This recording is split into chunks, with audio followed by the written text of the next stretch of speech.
My brother-in-law brought his pregnant mistress home. My sister-in-law, in a rage, smashed up the living room. My husband told me to take our son to my mother's house for a couple of days. Halfway there, I realized I'd forgotten something and turned back. But as I reached the door, I overheard a devastating truth. I'm not telling this story to expose anyone out of spite. I'm telling it because there are times when a woman thinks she has chosen the right husband, the right family, the right way to live, only to suddenly discover she is just a pawn in a game someone else had set up. And the deepest pain isn't the betrayal itself, but being so thoroughly underestimated that they believed I would never find out the truth. That day, I came home late from work. The moment I stepped through the door, I saw our living room looked like a war zone. Shards of glass from cups and dishes, a shattered vase, a wooden shelf knocked askew. The floor was stained with spilled tea and some kind of sticky sauce, a cloying, sour smell hitting my nose. My son, Leo, only 3 years old, was clinging to my neck, pale and trembling. He didn't understand why the adults were yelling, nor why his home had suddenly become such a terrifying place. The sound of my sister-in-law Jessica's crying pierced through the door like a needle. Jess was wailing, her words choked with sobs. "Don't try to reason with me anymore, Mom. I can't take it. How can you defend him after what he's done? He brings her here with that huge belly. He wants to push me to my death."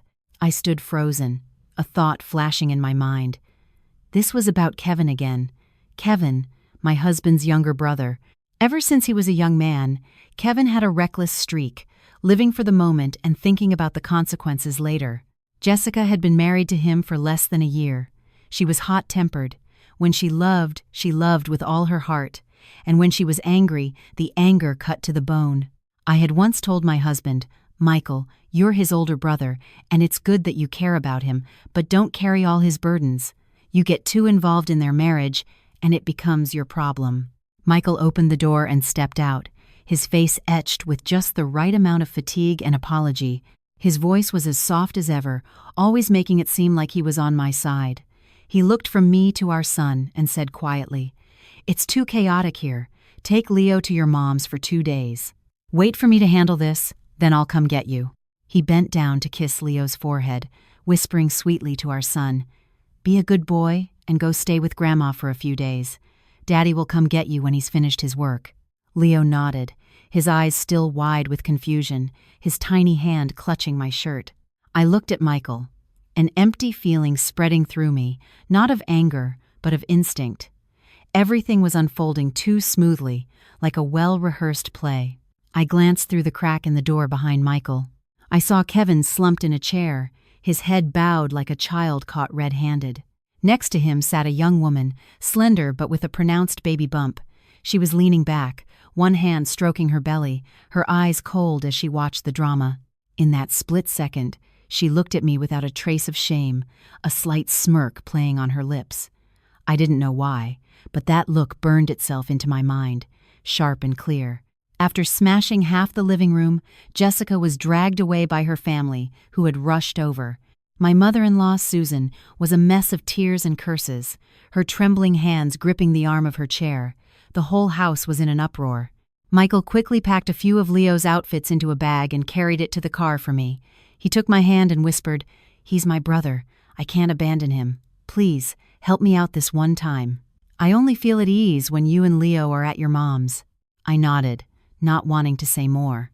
I just replied, "You should go back inside. Mom is a wreck." I drove away from our suburban townhouse, Leo leaning against his car seat, having fallen asleep from exhaustion and fear. The streetlights streaked past the window, flashing across my face like fragmented, chaotic thoughts. I tried to calm myself. It was my in-laws' problem. It was better to stay out of it. Getting involved would only make it worse. But the more I tried to stay calm, the more I remembered the pregnant girl's eyes. It wasn't the look of someone brought into an awkward, shameful situation. It was the look of someone who knew, with absolute certainty, that she was going to win. As the car started up a bridge, my heart suddenly stopped. I slammed on the brakes, nearly jolting Leo awake. I muttered to myself, "Oh no, Leo's vaccination record." I had an appointment at the pediatrician's office tomorrow for his shot. Without the record book, they wouldn't let him get it. I kept it in the desk drawer in my home office. I checked the time. If I turned back now, it would only take 10 minutes. They were probably all busy cleaning up. I could slip in, grab it, and leave without anyone noticing. I turned the car around. I parked on the street and carried a sleeping Leo, walking as quietly as I could down the hallway. The lights were still on, but strangely, the house was quiet. No more yelling. I let out a sigh of relief and took out my key. Just as I was about to put it in the lock, I heard Michael's voice from inside, deliberately lowered. "Stop crying! Isn't everything going according to plan?" I froze. There are some sentences in this world you only need to hear once for a chill to run from the nape of your neck down your spine. The pregnant girl's voice replied, tearful but with a hint of petulant whining. "But your mom and Kevin look at me like they want to eat me alive. I'm scared." Michael's voice was soothing, yet laced with a faint annoyance.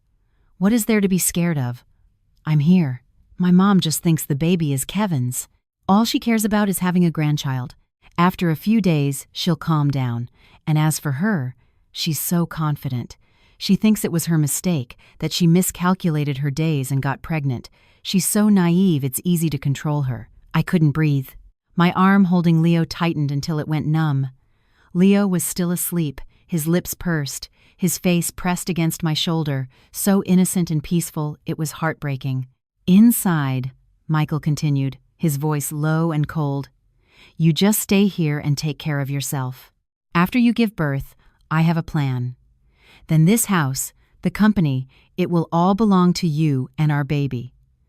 I felt the key slip from my hand and fall to the tile floor with a soft click. But to me, it sounded like a death knell. Inside, there was dead silence. A second passed, then two. Michael's voice, sharp as a knife, cut through the quiet. "Who's out there?" I jumped, my heart leaping into my throat.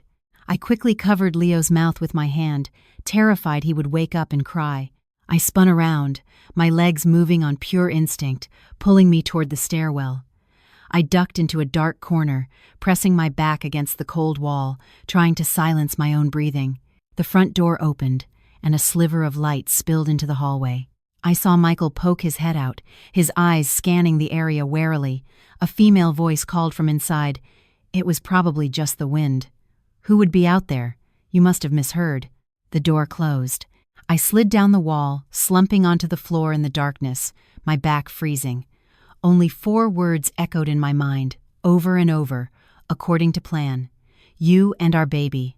I had lived in that house for years, called Susan mom, called Michael husband, called Kevin brother.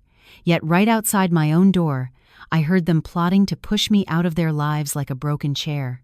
I held Leo, carrying him down the stairs like I was sleepwalking. When I got to the car, I placed him in his seat, closed the door, and collapsed onto the steering wheel. I didn't cry out loud. I just felt sick to my stomach. Sick from the lies, sick from remembering all the times Michael held my hand and said he loved me, sick from the realization that what they wanted wasn't just money, but control over my life and my son's. But in that moment, amidst the shaking and the cold, I suddenly understood something. If I fell apart today, tomorrow Leo would grow up in a story written by someone else, and he would be the child who never knew why his mother was cast aside. I wiped my face, started the engine, and drove straight to my parents' house. The sky was beginning to lighten. The city was still asleep. But I knew that from this night on, I had to be wide awake. When I arrived at my parents' house, it was nearly dawn. I carried Leo into my old room, laid him on the bed where my mother used to spread out mats for me as a child, and pulled the blanket up to his chest. The little boy stirred, murmuring something like mommy in his sleep, his small hand fumbling for my neck. I leaned down and kissed his forehead, trying to keep my breathing even, but my heart was still pounding like I had just escaped a hurricane. My mother woke up to the sound of the door. She saw me holding Leo, my face pale, and my hair a mess, and was instantly alarmed. "What's wrong? Is there trouble over there again?" I didn't dare tell her right away. Not because I wanted to hide it, but because I was afraid the moment I opened my mouth, the tears would come, Leo would wake up, and the whole house would be in chaos. I just replied, "Yes, things at my in-laws are a bit messy. I brought Leo here for a couple of days. I'm a little tired." My mother stared at me, the knowing look of a woman who has seen it all. She didn't press, just sighed. Go get some rest. We can talk in the morning. I took a hot shower. The water beat down, turning my skin red, but inside I was ice cold. I stood motionless under the spray, replaying every word Michael had said, remembering the smug, defiant look in the pregnant girl's eyes. According to plan, you and our baby. Those words were like nails hammered into my brain. I had always thought Michael was a responsible, family-oriented man. I trusted him because of the evenings he spent wiping the sweat from our son's brow, the times he carried heavy groceries for his mother, the way he always said family had to stick together. It turned out that what I called love and loyalty was just a cloak for his greed. After my shower, I went to my father's study. My dad is a man of principle, quiet but perceptive. He was sitting there, drinking tea. When he saw me, he put his cup down. For you to come home at this hour, I know something is wrong. I sat across from him, my hands clasped together, trying to stay calm. I didn't tell him everything, just one sentence, enough for him to grasp the severity of the situation. Dad, I overheard something at my in-laws' house. It sounds like they're plotting to cheat me and Leo out of everything. My father was silent for a long time. Then he asked, Are you sure? I nodded. He nodded back, his voice low. Then you have to be even smarter. Before you do anything, you need to protect yourself and protect your son. I went back to my room and watched Leo sleep. I knew I couldn't act on impulse. I certainly couldn't run back and confront them. That would only put them on their guard. I needed time. I needed evidence. I needed a strategy. And a woman who wants to stand firm must first master one seemingly small thing, maintain a calm facade, as if nothing has happened. That morning, Michael called. His voice was still warm, still considerate. Are you awake yet? Everything is fine over here. Mom has calmed down. Are you and Leo coming back? Hearing his voice, I felt a sour taste in my throat. I looked out the window. The sun was up. My parents' house was quiet. It felt like two versions of me were at war. One wanted to scream, You're a fraud!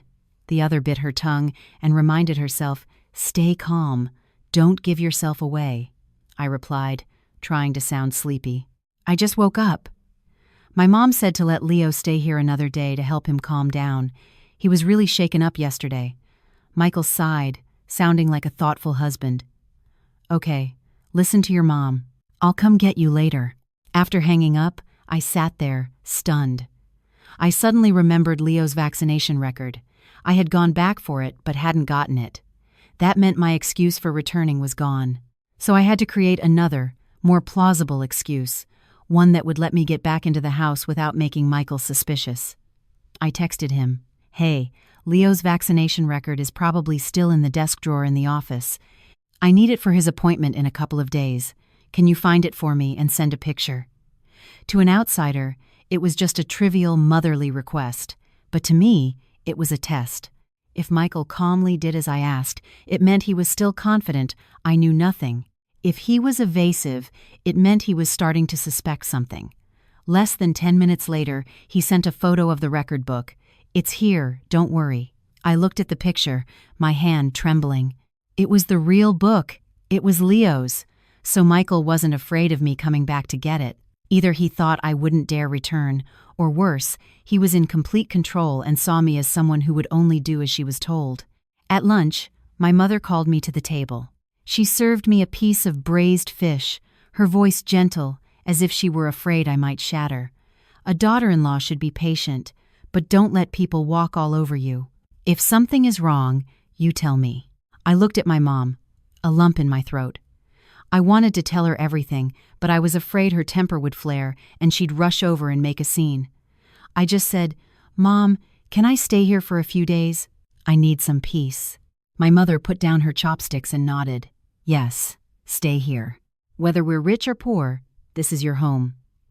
That afternoon, Jessica called me. Her voice was hoarse, as if she had cried herself out. I'm back at my mom's, she said.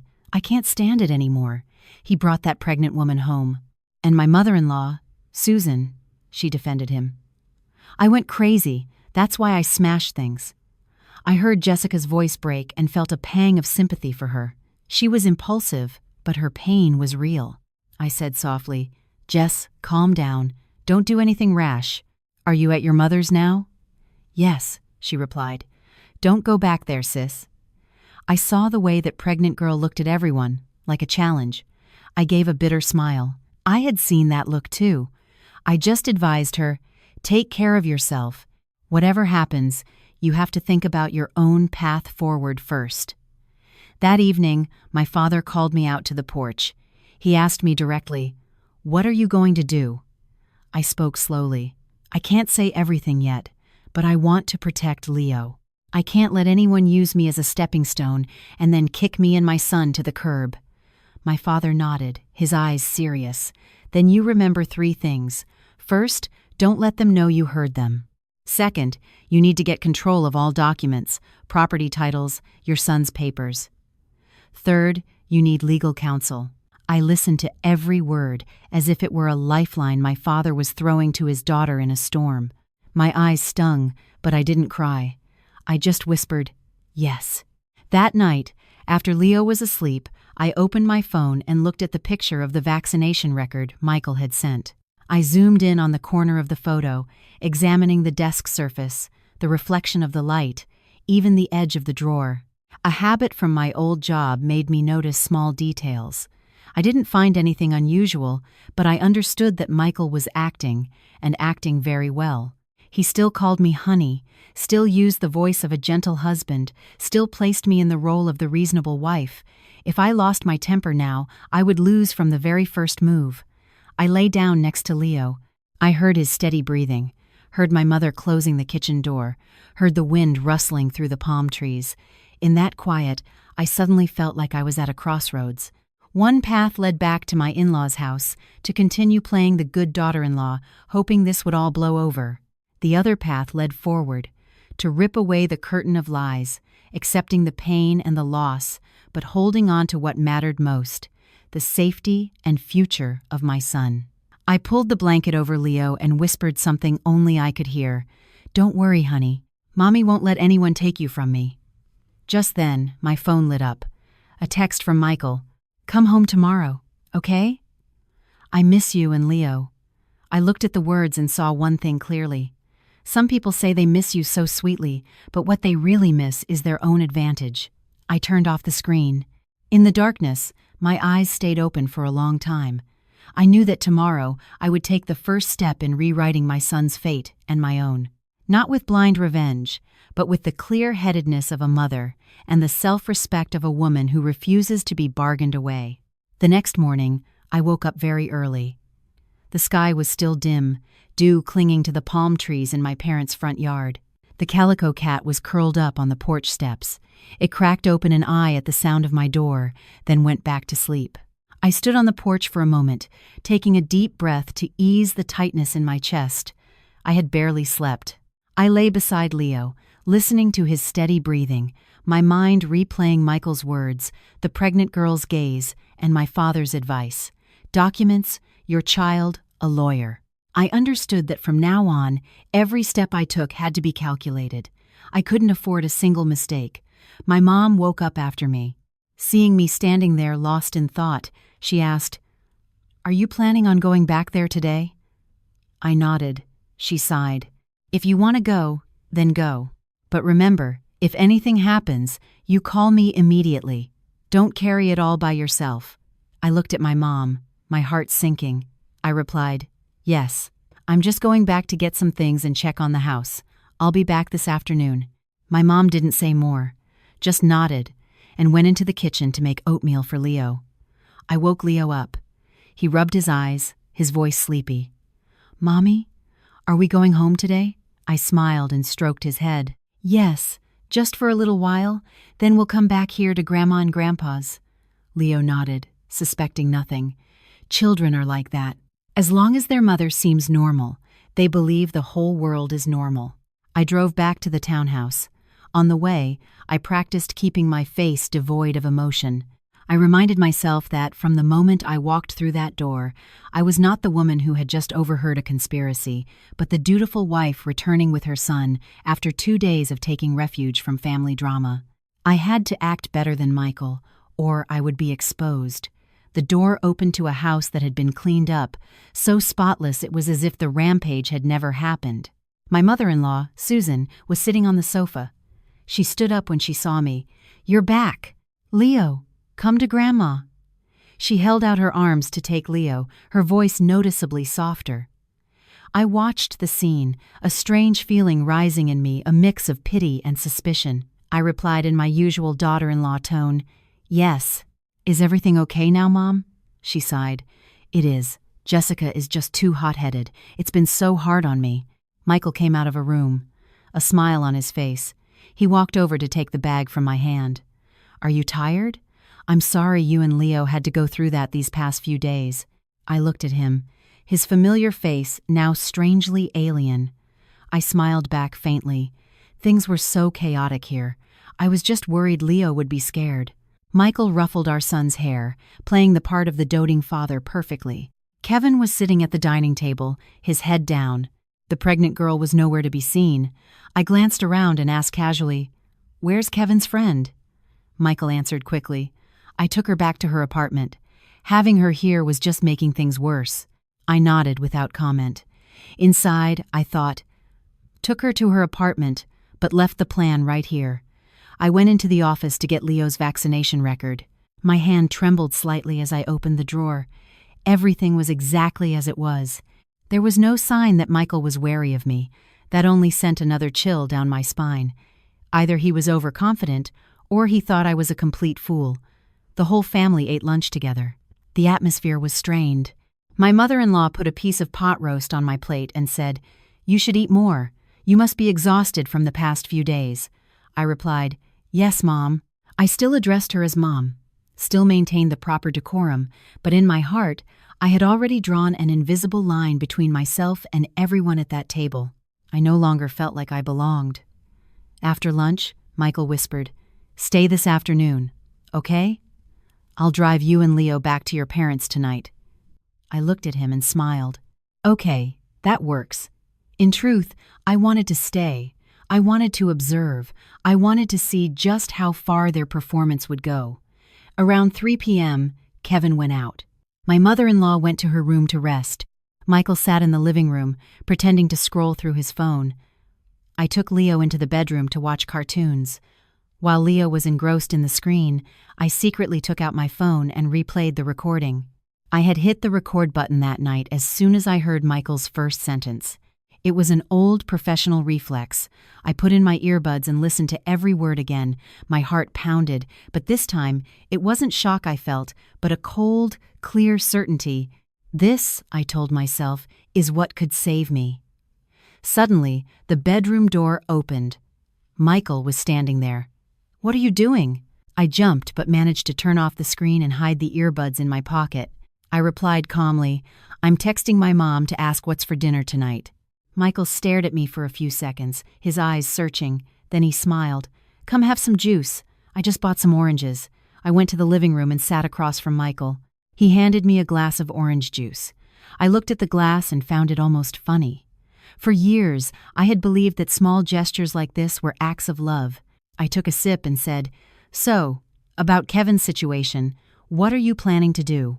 Michael sighed. I told him to end it. But she's already pregnant, and Mom can only think about the grandchild. I nodded. "And Jessica?" Michael shook his head. "Jess is stubborn. It will probably take time." I looked directly into Michael's eyes and asked a question that sounded innocent. "Have you ever thought about, if something happened in the future, whether you would stand with me and Leo?" Michael froze for a second, then took my hand. "Why would you ask something like that?" "We're married. If I'm not on your side, whose side would I be on?" I looked at his hand holding mine and felt a chill. I pulled my hand away, smiling. I was just asking. Around 5 o'clock, Jessica called me. I went out to the balcony to take the call. Her voice was urgent. "Sis, I heard you went back." "Be careful," I replied. "I know. Don't worry." Jessica lowered her voice. "That pregnant girl, she seems really close to Michael. The way she looks at him isn't how you'd look at your boyfriend's brother." I gripped the phone tighter. I told her, "Jess, stay calm. I'll keep an eye on things." That evening, Michael drove me and Leo back to my parents' house. In the car, he chattered about all sorts of trivial things. I sat beside him, more silent than talkative. When we arrived, Michael carried Leo inside and said to my parents, "I'm so sorry for worrying you both." My father just nodded. When there are family problems, you solve them slowly. As Michael left, he turned back to wave. That night, I played the recording for my father. After listening, his face paled, but his voice remained steady. "You cannot be rash. This is enough to give you the upper hand, but you have to use it at the right time." I nodded. My mother sat beside us, her eyes welling with tears. "My God, how could he be so cruel?" I hugged her. "Don't worry, Mom, I haven't lost yet." The next morning, I took Leo to his appointment. I tried to keep everything in its usual rhythm, as if nothing had happened. The pediatrician's office was crowded as always. The familiar smells of alcohol and antiseptic were strangely comforting. Leo sat on a chair, his legs dangling, and asked, "Mommy, is Daddy coming?" I paused for half a second before replying, "Daddy's busy today. It's okay for just Mommy to take you." Leo nodded, not a hint of suspicion. Every time he was so innocent, my heart ached. I didn't know when I would have to tell him the truth, or how to say it in a way that wouldn't make a little boy terrified of the adult world. After the appointment, I drove Leo back to my parents' house. My mom was sorting beans in the yard. She saw me and asked, "Everything okay?" I nodded, "Yes." She looked at me, then at Leo, and said softly, "How long are you planning to keep him here?" I replied, "Probably for a while. I don't want to bring him back there yet." My mother didn't ask any more questions, just said, "Okay, stay here with us. Our house is a bit small, but it's peaceful." In the afternoon, Michael called, his tone even as always. "Are you and Leo back?" I replied, "Yes, we're back. Leo was tired after his shot and has been sleeping since noon." Michael hummed in agreement, then said, "This weekend, bring Leo over to visit. Mom misses him." I tightened my grip on the phone. I knew he was testing me. I couldn't refuse outright. I replied, "Okay, let me check Leo's schedule and I'll let you know." After hanging up, I sat there, stunned. I understood that if I avoided him for too long, Michael would get suspicious. But if I went back there, I would have to continue playing the part of the good daughter-in-law in a house where I knew they were plotting behind my back. I was exhausted, but I wouldn't allow myself to break.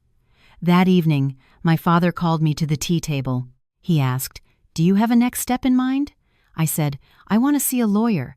I need to know, in the worst-case scenario, who would get custody of Leo." My father nodded. "Good. You need to be one step ahead." He gave me the business card of an old friend, a family law attorney. "Call him tomorrow." That night, I couldn't sleep.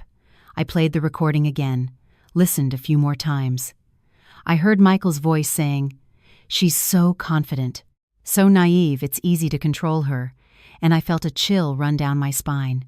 I used to think I was a decent woman, a good wife, a good daughter-in-law, someone who knew when to compromise.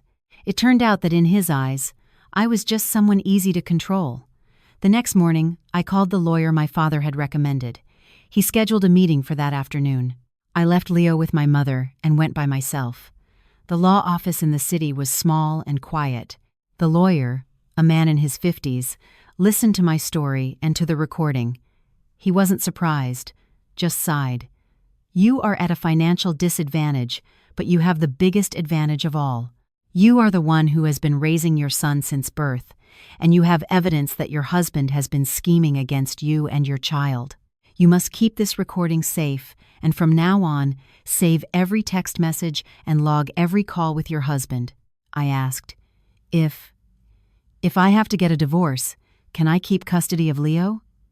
He replied, "The chances are very high, but don't be hasty. If you file for divorce before you have a strong enough position, they will pressure you on assets and custody arrangements." I nodded. I knew this battle couldn't be won in a day. That evening, Jessica texted me, "Sis, I heard that pregnant woman has moved into an apartment near your place." I read the message, and my heart hammered. I called her back. Jessica said, her voice filled with disgust, I saw her standing downstairs at your condo building, waiting for Michael. They were talking like they were very close. I was silent for a few seconds, then said, Jess, don't tell anyone about this. Just find out more if you can. That night, Michael texted. I was so busy today, couldn't make it over to your parents. I miss you and Leo. I looked at the words and found it almost laughable. I replied in character, Okay, get some rest. I understood he was both placating me and keeping his distance to facilitate his own plans. That weekend, I brought Leo to my in-laws' house. I prepared myself mentally, as if I were stepping onto a stage. My mother-in-law was overjoyed to see her grandson. She hugged Leo, saying, My sweet boy, you've gotten thinner. I replied, He was probably just a bit rattled these past few days. She sighed. This house has seen too much trouble. Kevin was there. He looked at me, his gaze avoiding mine. I said, Hi, Kevin. He nodded, his voice barely a whisper. Hey. I looked at him and suddenly saw him as just another pawn in Michael's game, but that didn't make me any less angry. At lunch, the pregnant girl wasn't there. I pretended to ask, Where is she, Mom? My mother-in-law replied, She went back to her hometown for a few days. People were gossiping. I nodded. I knew they were covering for him. In the afternoon, while I was washing dishes, Michael's phone buzzed on the counter. A message lit up the screen. Are you coming over tonight? There was no sender name, just a number. I glanced at it quickly and turned away. My heart was pounding.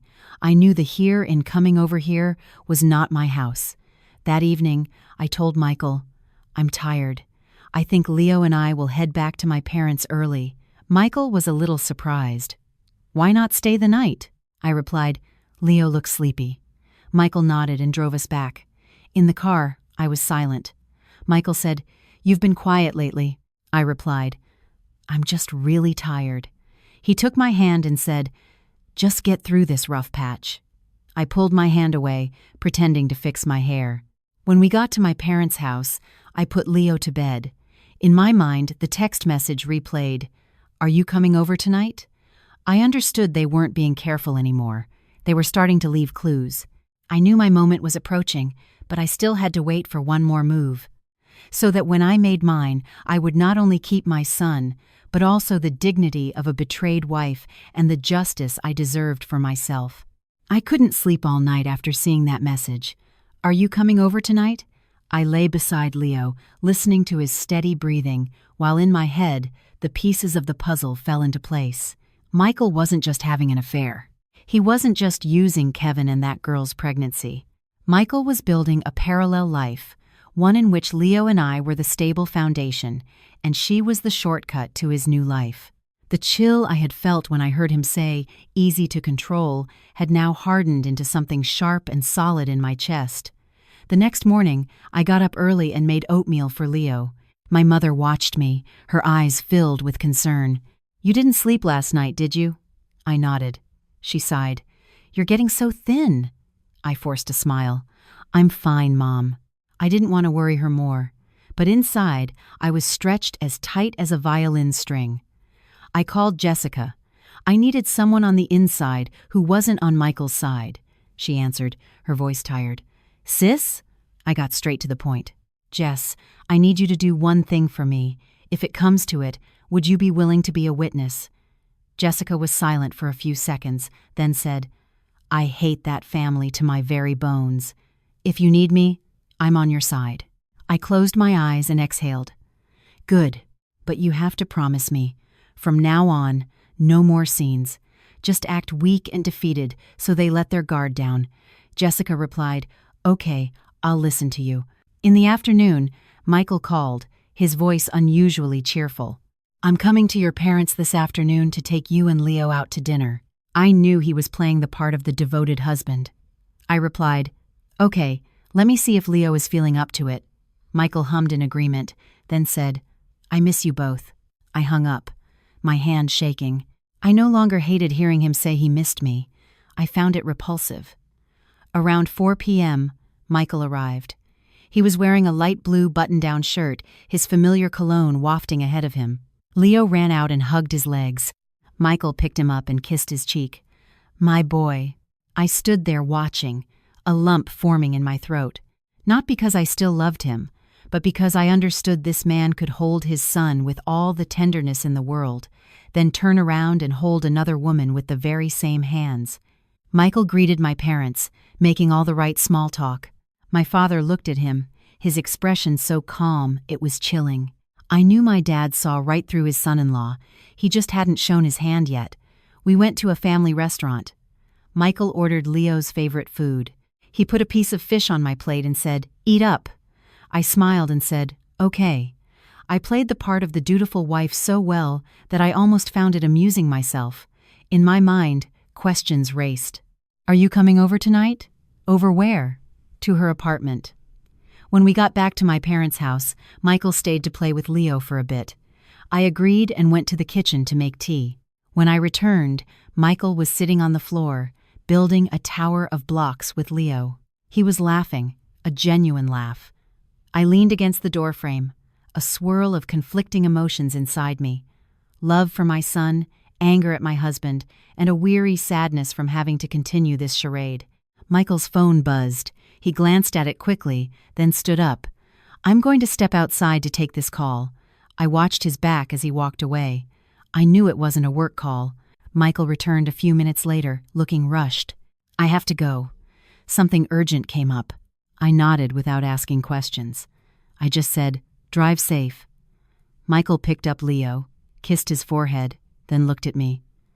"I'm sorry." I gave a slight smile. "It's okay."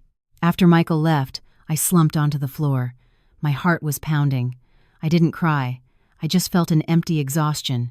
That night, Jessica texted, "Sis, Michael is at her apartment." I read the message, my hands turning cold. I replied, "Where are you?" Jessica wrote back, "I'm standing across the street from the building. I can see him clearly." I called her. "Jess, take a picture, but don't let them see you." She replied, "Okay." A moment later, she sent me 2 photos. One was of Michael walking into the apartment complex.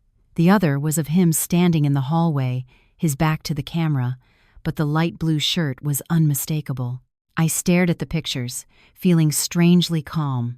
No more shock, no more pain, just a clear, solid feeling. This was enough.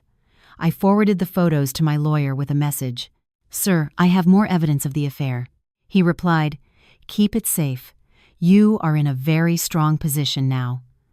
That night, I didn't listen to the recording again, didn't review the evidence. I lay beside Leo, stroking his hair. I whispered, "Mommy is going to end this soon." Leo slept soundly, his lips parted, his face peaceful. He gave me strength. The next morning, my mother-in-law called, her voice sounding urgent. "Honey, can you bring Leo over this afternoon? I have something I need to talk to you about." I gripped the phone. I knew they were making their move. I replied like the good daughter-in-law, "Yes, Mom, I'll be over this afternoon."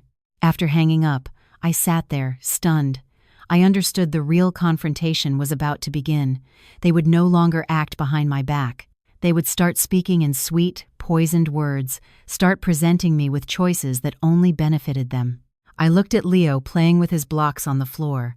I told myself, this time, Mommy won't let you stand behind anyone. Mommy will stand in front of you. That afternoon, I brought Leo to my in-laws' house as promised. I didn't play any music on the way. The car moved in silence, filled only with the soft hum of the air conditioner and Leo's soft, off-key singing. I watched him in the rearview mirror and told myself, whatever happens today, I have to keep him safe. Leo asked, "Mommy, will Grandma have cookies?" I smiled. "Yes, Grandma always has cookies for you." Leo nodded, completely unaware that the adults were about to have a conversation that could shatter a family. When we arrived, my mother-in-law was already waiting at the door. Susan took Leo and kissed his cheek, her voice sweet. "My grandson is here! Did you miss Grandma?" Leo giggled. "Yes," I greeted her. "Hi, Mom." She nodded, her eyes a mixture of eagerness and apprehension. Inside, Michael was already there, wearing a gray t-shirt, looking as if he'd been home all day. Kevin sat at the dining table, staring at his phone. I said, "Hi, Kevin." He looked up and nodded faintly. Sis. The air in the house was heavier than usual, as if everyone knew something was coming, but no one had said it yet. My mother-in-law said, "Let Leo play with his uncle in the living room. You and I need to talk in my room for a minute." I nodded. "Okay." I handed Leo over to Kevin. "Can you play with him for a bit?" Kevin mumbled. "Yeah, sure." I looked at Kevin and saw in his eyes a flicker of guilt and unease, but absolutely no courage. I followed my mother-in-law into her bedroom. Michael followed us in. The door closed behind him. Susan sat on the edge of the bed and sighed. "Honey, I called you here today because of Kevin's situation." I sat across from her, my hands folded in my lap, maintaining a calm demeanor. "Yes, Mom. I'm very sad about it, too." Susan looked at me, her voice soft. "You know how it is. Kevin made a mistake and got a girl pregnant. But it's our family's blood. I can't just abandon the child."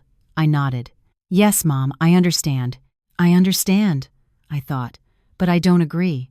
And I know you haven't gotten to the main point yet." Michael sat beside me and took my hand. "Honey, I know you're tired from all this family drama, but we have to support each other. Mom is just thinking about her grandchild." I looked at his hand holding mine, as cold as it had been a few days ago. I pulled my hand away, pretending to adjust my shirt. "I understand." Susan cleared her throat and got straight to the point. "Look, this house is in turmoil. You've been staying at your parents' house, and Leo isn't here either. I was thinking maybe it would be best if you and Leo went to live at your parents' for a while, just to have some peace. I'll give you some money to help you take care of him. When Kevin's situation is settled, you can come back." My heart pounded in my chest. Finally, they had said it. I looked directly at my mother-in-law. "Mom, what are you saying?" Susan avoided my gaze. "Well, with you here, people will gossip. It'll be hard on you. I'm only suggesting this because I care about you." Michael chimed in, his voice gentle. "Honey, I think so too. You go stay with your parents for a bit. I'll visit you and Leo. When everything calms down, you can come back. We're still married." I sat there, perfectly still, hearing the exact words from the recording echo in my mind. She's so confident, easy to control. I gave a small, bitter smile, my voice surprisingly calm. "Okay, so how much money were you and Mom planning on giving me?" They both froze, likely not expecting me to be so direct. Susan said, "I'll give you $20,000. That should be enough to take care of Leo for a couple of years." I nodded as if I were considering it. "And our house? Our shared assets? How did you and Michael plan to handle that?" Michael quickly interjected. "Don't think so far ahead. You're just staying there temporarily." I looked at him and asked slowly, "Michael, if it's just temporary, why do we need to talk about money? Why not just let me and Leo stay at my parents', and when things are better, we come back? There's no need for an arrangement." Michael stammered. "Well, I just don't want you to struggle." I laughed, a smile that didn't reach my eyes. "I'm used to struggling, Michael." Susan was getting impatient. "Honey, don't make this difficult for me. I just want peace in this house. You're a reasonable person. What's wrong with sacrificing a little?" I looked at her and saw the selfishness hiding behind the mask of a caring mother-in-law. I replied, "Mom, I'm used to sacrificing, but Leo is not. I can't take my son out of his home, away from what is rightfully his, just because an adult made a mistake." Michael frowned. "What are you trying to say?" I looked him straight in the eye. "You know what I'm saying." The bedroom door flew open. Kevin was standing there, his face pale. "Mom, Michael, stop pressuring her. It's my fault. I'll marry the girl. I don't need my sister-in-law to leave." I looked at Kevin, and for the first time, I heard him say something like a man. Susan spun around and yelled at him, "You shut up! This is not your place to speak." Kevin bowed his head. I stood up, my voice calm. "Mom, Michael, let me be clear. I am not going anywhere. I am not taking any money. Leo and I will continue to live in this house, because this is our home."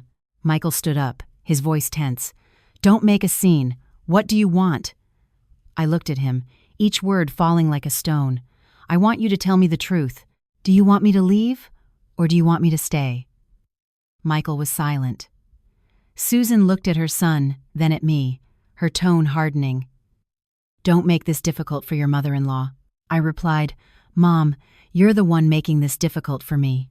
I opened the door and called out, Leo, come here to Mommy. Leo ran over and hugged my leg. Mommy. I picked him up and faced the family. I am not leaving my son. Anyone who wants to force me out will have to go through me first. The room was frozen. I knew I had just shattered their play, and I knew that from this moment on, they would no longer speak to me with sweet words. I carried Leo out of the house without another word. I heard my mother-in-law call after me, Honey! I didn't turn back. By the time I got to the car, my hands were shaking, but my heart felt a little lighter. I had said what I needed to say. I was no longer playing the part of someone easy to control. That night, Michael texted, You went too far. Mom is very upset. I looked at the message and smiled bitterly. I didn't reply. That night, I couldn't sleep. I lay beside Leo, listening to his steady breathing, while the words from my in-law's bedroom replayed in my head like a broken record. I'll give you $20,000. What's wrong with sacrificing a little? You went too far. Mom is very upset. I found it laughable. All those years of being the good daughter-in-law, and the moment I refused to be kicked out of my own house, I had gone too far. Leo stirred in his sleep, his hand reaching out to touch my neck. I pulled him closer, kissing his hair gently. I whispered, Sleep, my love. Mommy won't let anyone push us out. Leo slept peacefully, unaware that just hours before, people had been discussing how to separate him from the house he called home. The next morning, Michael didn't call or text again. That silence was more menacing than any accusation. I knew they were changing tactics. When sweet words and money failed, they would try pressure and guilt.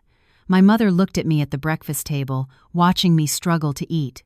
What did they say yesterday? I recounted every word.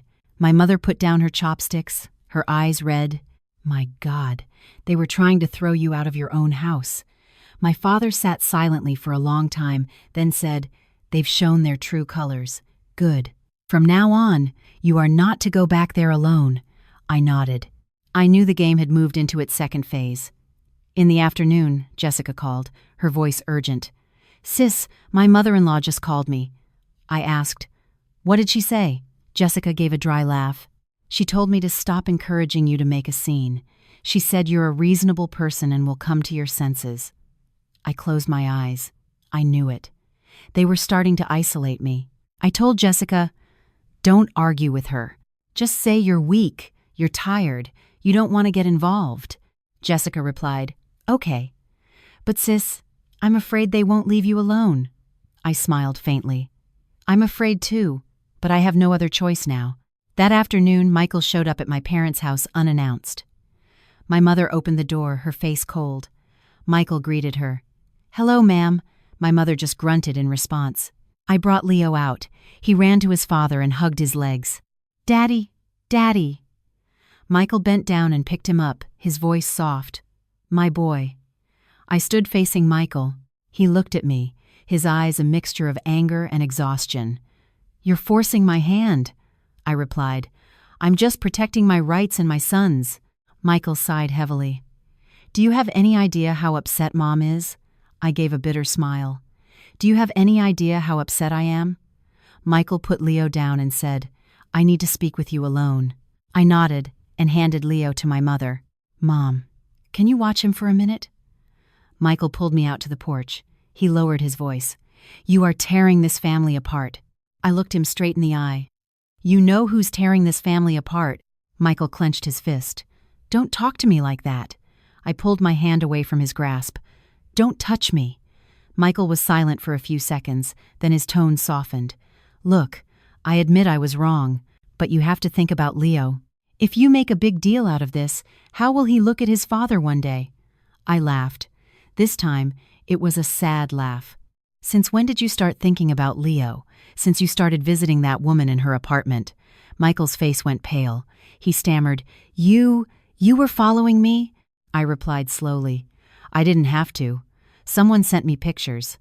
Michael stood there, stunned.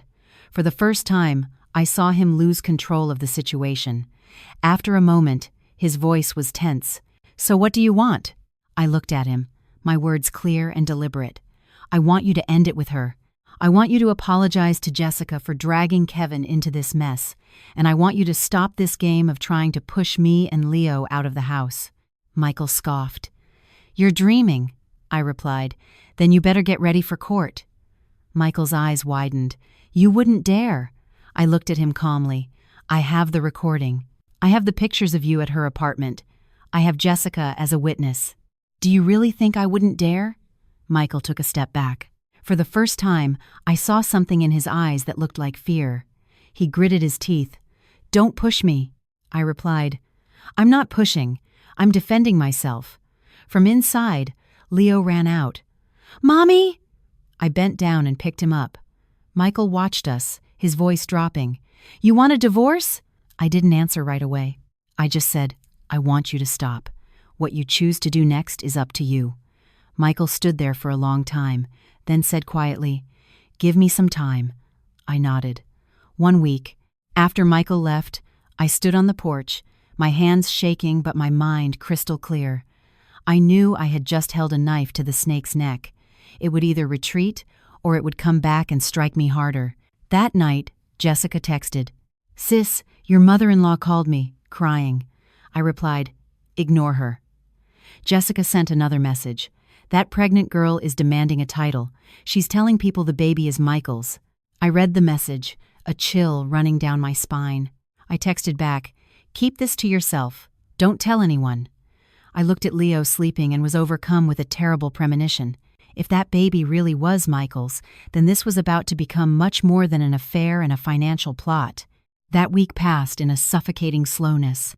Every day, I checked my phone for a message from Michael, not as a wife hoping for reconciliation, but as a player in a high-stakes game, waiting for her opponent's next move.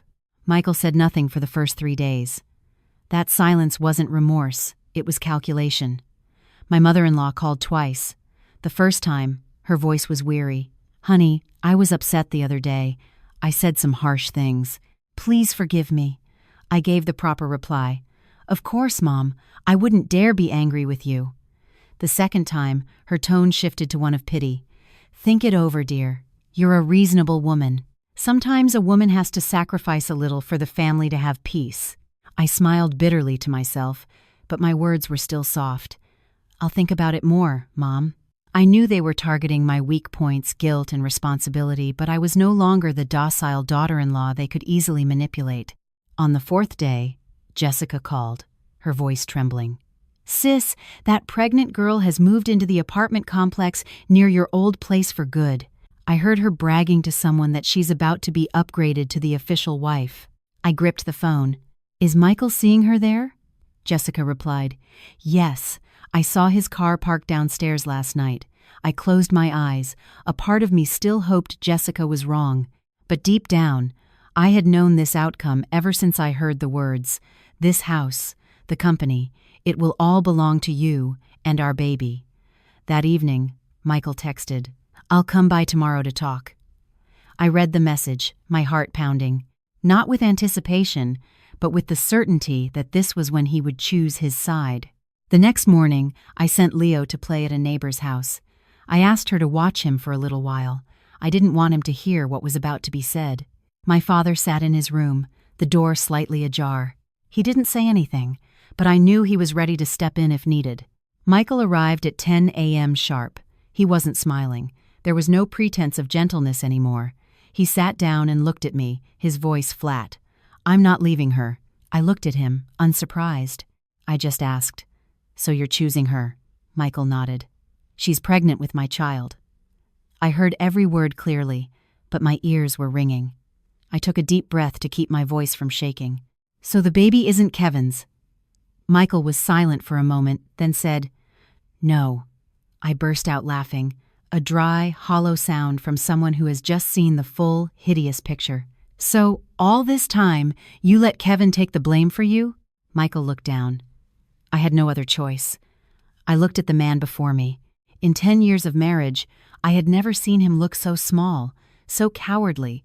I said slowly, "You lied to your mother, you lied to me, you lied to Jessica, and you lied to Kevin, all to maintain 2 separate lives." Michael's voice grew harsh. "Stop it. It is what it is, I asked. And what about me and Leo? Michael looked up, his eyes cold. I will still support you both, but I can't abandon my other child. I laughed, and this time, tears came with it. You think your money can buy your way out of betraying your wife and son? Michael slammed his hand on the table. Don't make a scene.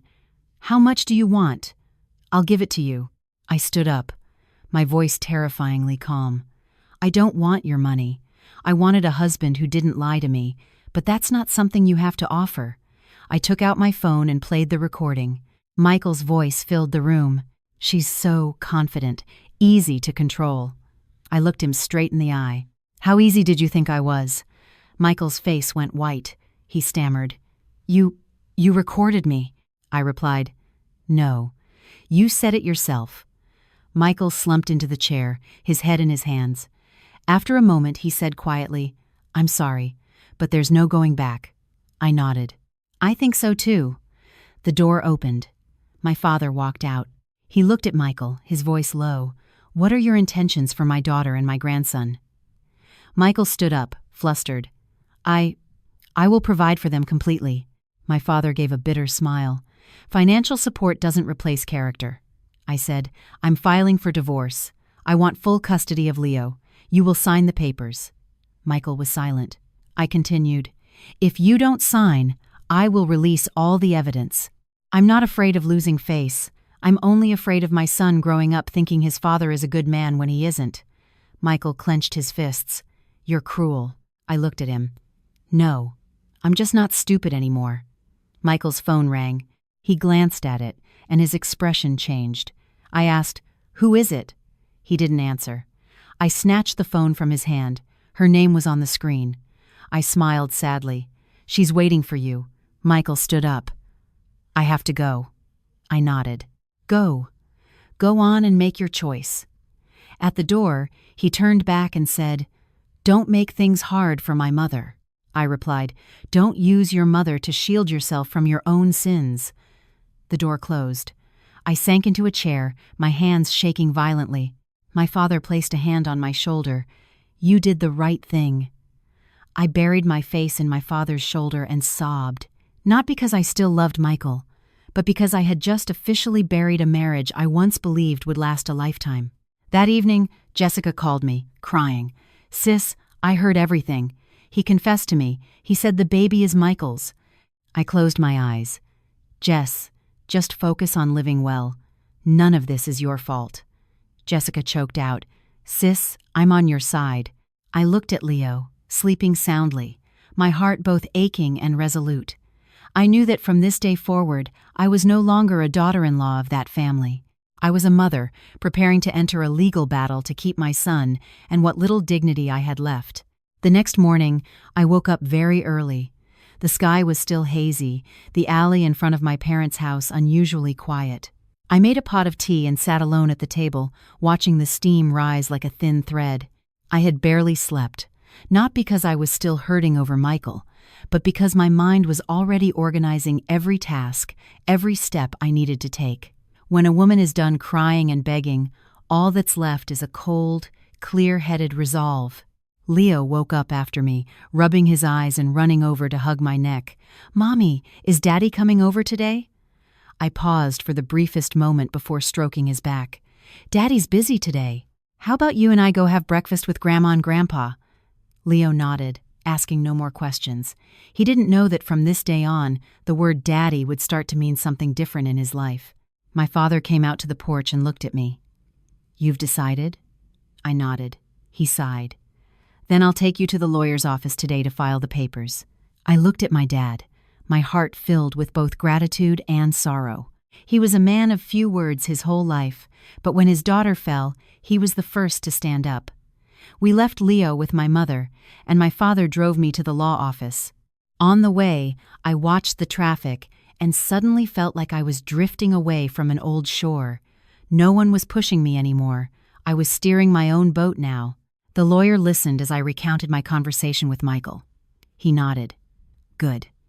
Now you have your husband's verbal confession, along with the recording and the photos.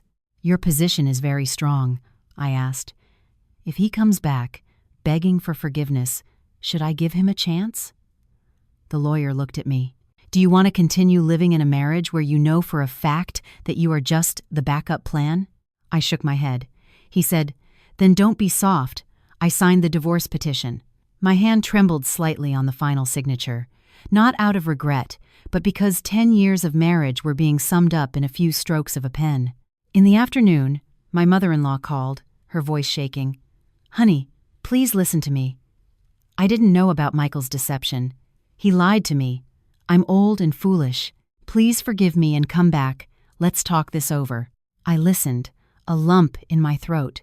I replied, still using the proper address. Mom, I'm not angry with you, but I can't continue to be a part of our family anymore. She started to cry. How can you bear to take my grandson from me? I closed my eyes. Mom, Leo is not being taken from you, but I cannot stay in a house that was planning to kick his mother out. Susan was silent for a long time. Then she whispered, Honey, Michael said he's going to marry that other girl. I gave a sad smile. Yes, I know. I hung up, my hand cold. Even though I was prepared, hearing it from my own mother-in-law felt like a final door slamming shut. That afternoon, Jessica came to my parents' house, her eyes red and swollen. She took my hand. Sis, he called me. He said he was sorry. He said Michael forced him. I sighed. Jess, you don't need to defend anyone anymore. You just need to live for yourself. Jessica cried. Oh, sis, I was so stupid. I hugged her. No, you just loved the wrong person. Jessica told me that the pregnant girl had moved in with Michael for good. My mother-in-law found out and fainted. Kevin had been out drinking for days. That entire family was shattering like a dish dropped on a tile floor. That night, Michael texted me. You signed the papers? I replied, yes. He texted back. Can I see Leo one last time before we go to court? I stared at the screen for a long time. I knew it wouldn't be the last time, but I also knew I couldn't use my son as a weapon for revenge. I texted back, you can come see him, but don't say anything that will upset him. Michael came over that night. He had lost a lot of weight. Leo ran out and hugged him. Michael picked him up, tears streaming down his face. Daddy's so sorry, son. Leo looked confused. Daddy, where are you going? Michael looked at me. I answered for him, my voice gentle. Daddy is busy with work. He will always be your daddy. Michael held our son tightly, sobbing silently. I stood there, no longer feeling anger, just a deep, profound exhaustion. Michael looked at me. Can you give me one last chance? I shook my head. You already had that chance. He dropped to his knees. I was wrong. I looked at the man who was once my husband kneeling before me, and I felt nothing but emptiness. I said, get up. I don't need your apology anymore. Michael left late that night. I closed the door and sank to the floor. My mother came and hugged me. I cried. For the first time since I learned the truth, I truly cried. Not because I missed Michael, but because I had just officially closed a chapter of my life. A few days later, the court summons arrived. My mother-in-law called one last time. Honey, I am so sorry. I replied, yes, Mom. Goodbye. I looked at the paper in my hand, feeling strangely calm. I knew the most painful part was over. What remained was just procedure and time. I hugged Leo and whispered, my love, from now on, we're going to live a different life. There won't be a daddy in the house, but there will be truth in our hearts. Outside, the afternoon sun cast a golden glow on my parents' porch. I felt like I was no longer standing on the edge of a cliff. I was walking away from it. The court date arrived sooner than I expected. That morning, I woke while it was still dark, made oatmeal for Leo, and then brewed myself a black coffee. My hand no longer shook. My heart wasn't racing like it had been. I felt a strange sense of calm, as if I had passed through the eye of the storm and was now only feeling the last of the winds. Leo asked, Mommy, where are we going today? I stroked his head. Mommy has an errand to run. You stay here with Grandma, okay? Leo nodded, unsuspecting. He didn't know that today, his mother was officially severing a relationship that was once called a family. My father drove me to the courthouse. In the car, he said, don't be scared. I'm here. I looked at him and noticed how much grayer his hair had gotten over the past few months. I replied, "Okay." I wasn't afraid of the court. I was afraid of what people would say about me, about my son, about a broken marriage. But then I realized that whether I was afraid or not, I couldn't go back. Michael was already at the courthouse when I arrived. He was wearing a white button-down shirt and looked noticeably thinner. Beside him was my mother-in-law. Susan looked at me, her eyes filled with a mix of regret and pain. I greeted them. "Hi, Mom," she nodded, her voice trembling. "Honey." Then she turned away, tears streaming down her face. The pregnant girl wasn't there, nor was Kevin. I guessed Michael didn't dare have them appear. The mediation took place in a small room. The judge asked me, "Have you changed your mind about the divorce?" I replied, "No, Your Honor." The judge turned to Michael. "Do you agree to the divorce?" Michael was silent for a few seconds, then said quietly, "Yes, I do." My heart tightened a little, not from pain, but from the casual way he said yes, as if it were a polite formality. The judge asked about custody. I said, "I request full custody. I am fully capable of caring for him." "My son is still young," Michael said. "I agree to let my wife have custody. I will provide monthly child support." I looked at him. For the first time, I felt he had made the right choice. My lawyer presented the recording and the photos. The judge listened, looked at them, and nodded. My mother-in-law burst into audible sobs. She cried out between gasps, "My son, how could you be so cruel?" I didn't turn to look at her. I knew she was talking to Michael, not me. The mediation ended quickly. There were no heated arguments, no fighting over our son. Perhaps Michael knew that if he dragged it out, he would only lose more. Outside the room, Michael called my name. I stopped. He said, "I'm sorry for letting things get to this point." I looked at him, my voice even. "Your apology is too late." My mother-in-law walked over and took my hand. "Honey, I'm so sorry. I was blind. I didn't know he was lying to me." I pulled my hand away, but still spoke softly. "Mom, it's over now. Take care of yourself," Susan cried. "I've lost my daughter-in-law and my grandson." I replied, "You haven't lost your grandson. You've only lost the right to control your daughter-in-law." She froze, staring at me in shock. It was probably the first time she had ever heard me say something that wasn't gentle. On the way home, my father didn't say anything. I looked out the window and saw the city, still crowded, still noisy, as if no marriage had just died. That evening, Michael texted me, "I will transfer the child support on time." I replied, "Okay." Nothing more. Jessica called me. She said, "Sis, I heard you were in court today." I replied, "Yeah." She sighed. "That house is in chaos. That girl moved in with Michael, but they fight every day. She's demanding a big wedding." I gave a bitter smile. "That's their problem now." Jessica asked, "Are you sad?" I was quiet for a moment, then said, "Sad, but not sorry." A few days later, I went to pack the rest of my personal belongings from my old house. My father came with me. My mother-in-law wasn't home, nor was Michael. I walked into our old bedroom, looking at the bed, the dresser, the mirror. Everything was the same, only I was different. I opened a drawer and found some old family photos. A picture of me, Michael, and Leo, smiling on a beach. I held it for a long time, then put it back. I didn't take it with me. I didn't want to bring that past into my new life. Kevin came home while I was packing. He looked at me, his voice hoarse. "Sis." I looked at him. "Are you okay, Kevin?" He gave a strained laugh. "No." He looked down. "I'm sorry, sis. I was so stupid." I shook my head. "No, you were just used," he said quietly. "I don't know what to do anymore." I replied, "Save yourself. Don't let anyone else carry your burdens." I picked up my bags and walked to the door, taking one last look at the house. I didn't cry. I just felt light. That night, I lay beside Leo, listening to him chatter about his day at school. He asked, "Mommy, are we ever going back to our old house?" I replied, "No, our home is here now." He nodded. "I like it here with Grandma and Grandpa." I smiled and kissed his forehead. After the mediation at the courthouse, my life settled into a new rhythm, not loud, not dramatic, but heavy in a quiet, persistent way. I no longer had to play the part of the good daughter-in-law, no longer had to wait for Michael's calls, no longer had to wonder what lie he was telling me today. But in return, every morning I woke up with a sense of emptiness, like losing a 10-year habit. I went back to work full-time. My old company hired me back for the same administrative position. The pay wasn't high, but it was steady.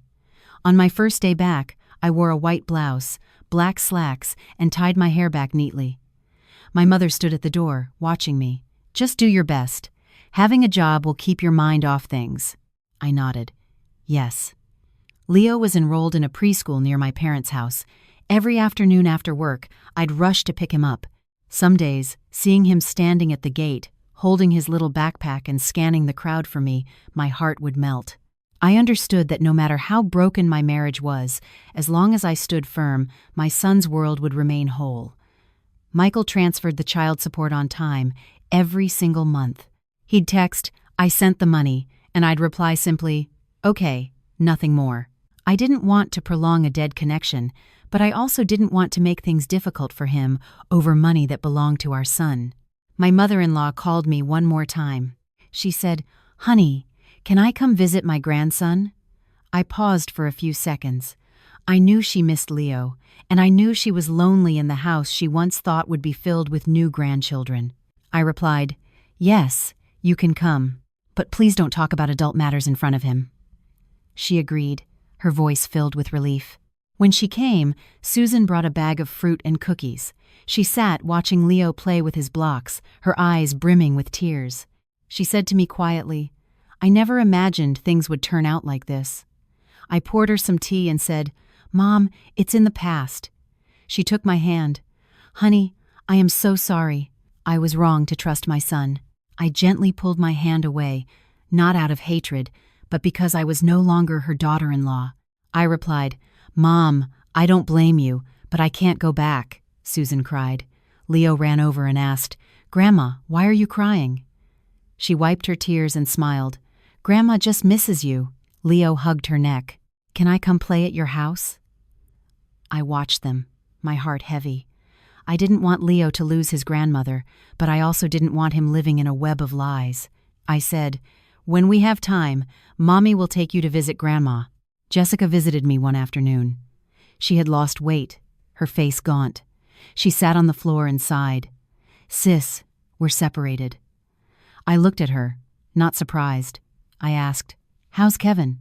Jessica gave a hollow laugh. "He drinks all the time. That pregnant girl is living with Michael full-time now. She doesn't need Kevin anymore." I closed my eyes. I had expected that. Jessica continued, "I just found out Michael knew her long before Kevin ever met her." I smiled sadly. "I know." Jessica looked at me. "Why didn't you tell me sooner?" I shook my head. "I only found out when it was already too late." Jessica started to cry. "Sis, I was so stupid." I hugged her. "No, you just trusted the wrong people." She held my hand. "Sis, I will stand with you until the end." In the following days, I heard that Michael had moved out to live with the other woman. My mother-in-law was left alone in the old house. Kevin went to stay with relatives in the countryside for a few weeks.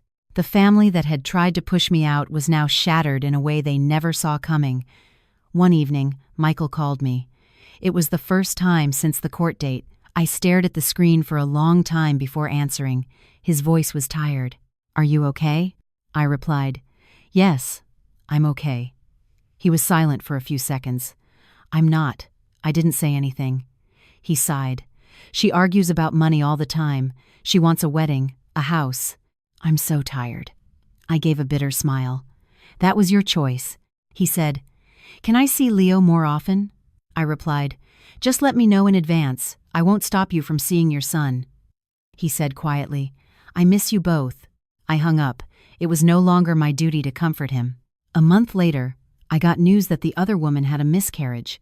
Jessica texted me, "Sis, that girl had a miscarriage. Michael and her had a huge fight." I read the message without any sense of triumph or pity. I just felt weary. That child, whoever its father was an innocent soul. My mother-in-law called me, her voice frantic. "Honey, Michael came home and started breaking things. He said God was punishing him." I sighed. "Mom, call the police if he gets out of hand." "I can't get involved anymore," she cried. "Honey, I was so wrong." I replied, "Mom, you need to take care of yourself now." That night, I sat alone on my parents' porch, looking at the crescent moon hanging over the roof.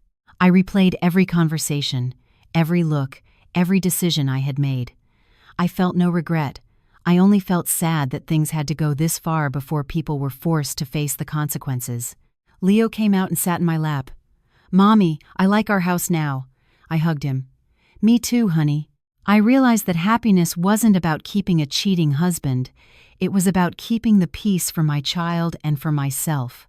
A year after I signed the divorce papers, my life had stabilized in a completely different way. It wasn't glamorous or wealthy, but it was peaceful. The kind of peace I once thought I had in my marriage turned out to be just a thin coat of paint over a foundation of lies. I had moved into a small rental house near Leo's school. It wasn't big, just 2 bedrooms, a small kitchen, and a narrow balcony big enough for a few flower pots. My parents still lived in their old house, but Leo spent every weekend there with them. My mom often said, "It's good for you to have your own space. But remember, whenever you're tired, you come home to me." Hearing that always warmed my heart. Leo was growing up fast. He was taller than me by half a head, more talkative, more inquisitive. One time, he asked, "Mommy, why doesn't Daddy live with us anymore?" I crouched down to his eye level and said what I had been preparing to say for a long time. Daddy and Mommy didn't get along anymore, but he is still your daddy, and he loves you very much. Leo was quiet for a moment, then asked, "Is it my fault?" My heart clenched. I hugged him tightly. "No, sweetie, it's not your fault. When grown-ups make mistakes, it is never the child's fault." Leo nodded and rested his head on my shoulder. I knew this wound in his heart wouldn't vanish overnight, but at least it wasn't being covered up with more lies. Michael continued to send child support regularly. He would pick Leo up every other week, taking him out for dinner or to the park. I didn't stop him, nor did I try to be friendly. We maintained a polite distance, enough to avoid hurting anyone further. Once, Michael stood at the door of my small house and said, "You seem to be doing better than I thought." I replied, "Yes," nothing more. He gave a sad smile. "I lost to you." I said nothing. Life isn't a game to be won or lost, but it was true that I had chosen the right side my own. Jessica also divorced Kevin. She moved back in with her mother and reopened her hair salon. Every time she saw me, she'd smile and say, "It was because of you that I woke up." I'd shake my head. "No, you woke up on your own." She rarely mentioned Kevin anymore. I heard he went back to his hometown, took a construction job, and was drinking less. My mother-in-law sold the old house and moved into a small apartment near a church. She occasionally called to ask about Leo. I still addressed her as Mom and maintained a level of respect. But between us, there was now a wall that neither of us ever mentioned. The other woman disappeared from Michael's life after the miscarriage. Jessica told me she married another man, wealthier than Michael. Michael lived alone. He called me once, late at night, his voice slurring from drink. "I've lost everything." I hung up. I was no longer responsible for saving him. I got a promotion at work to lead the administrative team. My salary increased.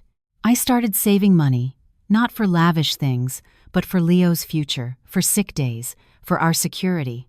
Some nights, I'd lie in bed and think to myself that living alone with my son wasn't as scary as people made it out to be. One afternoon, I took Leo to visit my mother-in-law. Susan had aged a lot. She held my hand. "Honey, I am indebted to you." I shook my head. "Mom, I'm not indebted to anyone. Everything that happened was just cause and effect." Her eyes welled with tears. "I thought that by pushing you away, I could save my family. I never imagined I would lose everything." I looked at her and said slowly, "Mom, some things, if you try to hold them by force, were never truly yours to begin with." Leo ran out to show his grandmother a picture he drew in class. She smiled, her eyes shining. I stood watching them, feeling no more resentment, only a little pity for those who had chosen the wrong path. That night, on the way home, Leo asked, "Mommy, will you ever get married again?" I smiled. "Do you want me to?" He shook his head. "I just want to live with you." I hugged him. "Then it's just you and me." I didn't know what the future held, but for now, this was enough. One day, I ran into Michael at Leo's school gate. He was waiting for our son and looked at me, his eyes weary. "You look different," I asked. "Different how?" He said, "Different from when you were with me." I smiled. "That's because back then, I was living in a lie." Michael looked down. "I regret it," I replied. "Do you regret losing me, or do you regret that your life didn't turn out the way you planned?" He was silent. I understood the answer. He looked at Leo, his voice choked. "I'm sorry I couldn't keep our family together for him," I said. "Keeping the truth for him is enough." On the way home, I thought about the words easy to control that Michael had once used to describe me. I smiled to myself. I was no longer the woman who was easy to control. I was the woman who had pulled herself out of a broken life. That night, I sat on my balcony, looking at the city lights. I remembered the night I stood outside my in-laws' door and overheard that devastating truth. If it weren't for that night, I might still be living in a rotten marriage, still enduring, still telling myself I was happy. I wasn't grateful to Michael. I was grateful to myself for not turning my back on the truth. Leo came out and hugged my neck. "Mommy, I love you." I kissed his cheek. "I love you too, sweetie." In that moment, I understood something very simple. Happiness isn't about having enough people in a house. It's about having enough truth in your heart. 3 years after I left my old home, my life had quietly turned down a different path. It wasn't loud or dramatic, but it was deep enough for me to know I was no longer standing on the fragile ground of my past. Leo was in 3rd grade now, tall and lean, with a tan from his love of playing soccer at school. Every morning, I dropped him off and then headed to my office. In the afternoons, we'd stop by the market for vegetables and meat. At night, we'd cook, do homework, and watch cartoons. The rhythm of our life was so steady that if I hadn't been through a shattered marriage, I might have thought my life had always been this peaceful. One afternoon, as I was waiting for Leo outside the school, I saw my mother-in-law approaching from a distance. Susan had aged significantly. Her back was more stooped, her hair much whiter, her steps slow. I stood still for a moment, then walked toward her. "Hi, Mom." She looked at me, her eyes a mix of joy and embarrassment. "Honey." "Oh, old habits die hard." I smiled. "It's okay, Mom. You can still call me that." Susan sighed. "I hear Leo is doing very well in school." I nodded. "Yes, he's doing fine." She hesitated. "I brought some snacks for him." I took the bag. "Thank you, Mom." There was no longer resentment between us, but there was no longer intimacy either. All that remained was a sense of old connection, enough for a greeting, enough not to turn away. Leo ran out, and his face lit up when he saw his grandmother. "Grandma!" Susan hugged her grandson, her eyes filling with tears. I watched them, and my heart no longer ached as it once did. I understood that no matter how wrong the adults had been, the love between a grandmother and her grandchild was real. Susan said to me quietly, "Michael has been sick a lot lately. He's exhausted. I told him to see a doctor, but he won't listen." I was silent for a few seconds, then replied, "You should watch over his health, Mom. Leo needs his father to be healthy." She nodded, her eyes red. "I'm so grateful to you for not stopping him from seeing his grandson." I shook my head. "Mom, you don't owe me any gratitude. That is Leo's right." That evening, Michael called me, his voice weaker than before. Can I meet with you for a minute? I want to talk." I hesitated, then replied, "Okay, but just to talk." We met at a small coffee shop near my house. Michael was much thinner, his eyes sunken, his shirt old. He looked at me and gave a sad smile. "You look so different," I replied. "I'm more myself now." He sighed. "I failed." I asked, "What did you need to talk about?" He was quiet for a moment, then said, "I want to ask you for something. If something happens to me in the future, please let me see Leo more often. Let me be near him." I looked at him and saw, for the first time in his life, him say something without a single calculation behind it. I replied, "As long as you fulfill your duties as a father, no one will ever stop you." Michael gave a pained smile. "I regret everything. Not because I lost you, but because I lost myself." I looked at him, my voice steady. "You chose that path. No one pushed you onto it." He asked, "Do you ever think that if I had turned back that day, things would be different?" I shook my head. "No, because even if you had turned back, I would no longer be the woman who could live with suspicion." He lowered his head and said no more. I stood up. "I have to go pick up my son." He nodded. "Thank you for not treating me like an enemy." I replied, "I don't have the energy to hold grudges anymore." A month later, I received news that Michael had been hospitalized for a bleeding ulcer. My mother-in-law called me, sobbing, "Honey, I'm so scared." I sighed. "Stay calm, Mom. I'll bring Leo to see his father." Leo stood by the hospital bed, holding Michael's hand. "Daddy, please don't die." Michael burst into tears. I stood at the foot of the bed, my heart heavy, not with pity for Michael, but with a clear understanding of the price of living a life of lies. Michael took my hand, his voice weak. "I'm sorry." I nodded. "Just get better." That was all I could say. Michael recovered, but he lived a slower life after that. He saw Leo regularly, no longer bragging about money or projects. He was just a normal father taking his son out for noodles and kicking a soccer ball around.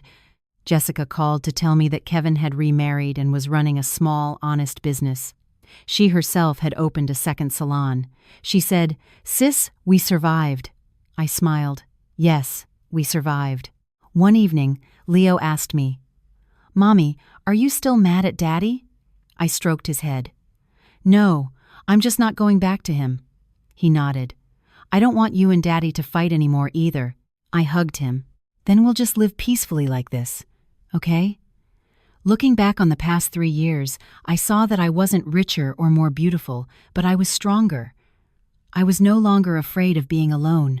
I no longer needed anyone to validate my worth. A male colleague once expressed interest in getting to know me better. I smiled and said, "I'm not ready." He nodded and didn't push. I understood that some wounds take longer to heal, and I was in no rush. That night, I stood on my balcony, watching the city lights. Leo was asleep in his room, breathing evenly. I thought about the phrase, "easy to control," from years ago. I smiled, not with bitterness, but because I had traveled a long way to become a woman who was no longer in anyone's hands. I didn't hate Michael, nor was I grateful to him. I was grateful to myself for having the courage to walk away from a broken life. This story isn't told for anyone to gloat over a family's collapse, nor is it to teach about revenge or winning and losing in marriage. It is told to remind everyone of a simple truth that is often forgotten. No one has the right to turn your forbearance into an excuse to trample on you. The woman in the story once believed that silence was preservation, that endurance was love, and that suffering was for the sake of her child. But one day, she realized that some families don't break because of divorce. They break the moment the truth is hidden and trust is betrayed. When a man sees his wife and child as a backup plan and values money and schemes more than character, then no matter how much the wife endures, the only outcome is being cast aside. The greatest lesson from this story isn't that men are bad or marriage is untrustworthy, but that every person is responsible for their own life choices. The husband in the story wasn't forced to have an affair, wasn't forced to lie, wasn't forced to build 2 parallel lives. He chose that path and ultimately paid the price with his family, his health, and the respect of his own child. As for the wife, she wasn't granted special favors by fate, nor was she saved by a miracle. She simply did a very human thing. She faced the truth, dared to stop at the right moment, and dared to protect her child and her own self-respect. That is what allowed her to live peacefully afterward, not because she defeated anyone, but because she was no longer living in a lie. Another deeper, more painful lesson is that no child can be happy growing up in a family full of deceit. Many people cling to a rotten marriage out of fear that their child will lack a father or suffer. But in reality, what harms a child most isn't their parents' divorce, but having to witness a cheating father and an enduring mother. The child in this story didn't lose his father, he only lost the illusion of a perfect family. In return, he gained a mother who lived truthfully, stood strong, and did not bow to wrongdoing. That is the best foundation for a child's character. The purpose of recounting this tale is not to judge anyone, nor to incite hatred between husbands and wives, men and women. Its purpose is to help those in similar situations realize that you are not alone, and you are not wrong for wanting to live with integrity. Perhaps somewhere out there, a woman is quietly crying in her kitchen, wondering if she is being selfish for wanting to leave. Perhaps there is a man standing between two choices, thinking he is clever enough to deceive both sides. This story is a mirror for each of us to look at ourselves before things go too far. If, after hearing this, just one person dares to be honest with themselves, one person dares to stop lying, or one person dares to step out of a broken life, then this story has not been told in vain. Because sometimes helping just one person live a little more truthfully is a very big deal.